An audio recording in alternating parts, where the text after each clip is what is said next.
আজকে তো আমার বয়ফ্রেন্ডের সাথে আমি দেখা করতে আসি, বেবি একটু হ্যান্ডশেক করো। আর তখনই তো আমাকে থাপ্পড় মেরে বসে। বেবি আমি ভুল করে ফেলেছি, দাঁড়া ওকে তো আমি মজা দেখাচ্ছি।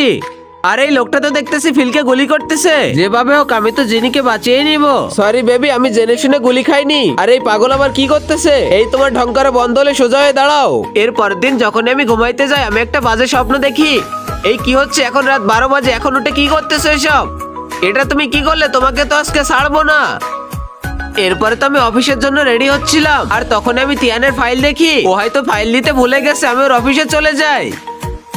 বাচ্চারা, তোমাদের সর্বপ্রথম কাজ হবে একটা গার্লফ্রেন্ড খোঁজা। এই পড়াশোনা করে কিছুই হবে না। আমি তো ওদের কথা শুনতেছিলাম, তখনই তো ওদের কাছে আমি ধরা পড়ে যাই। এই তুমি এখানে কেন আইছো? এই যে তোমার ফাইলটা দিতে। তোমরা এখানে কেন দাঁড়িয়ে আছো? চলে যাও। বেবি তোমাকে অনেকক্ষণ হলো কিস করি না, একটা কিস করতে চাই। আমি তোমাকে অনেক ভালোবাসি। বেবি এটা রাতে হবে, এখন চুপ করে থাকো। আর আগে মহান আল্লাহকে তুমি ভালোবাসলে লাইক এন্ড সাবস্ক্রাইব করে দাও। আর পার্ট 2 দেখতে চাইলে অবশ্যই কমেন্টে পার্ট 2 লিখো।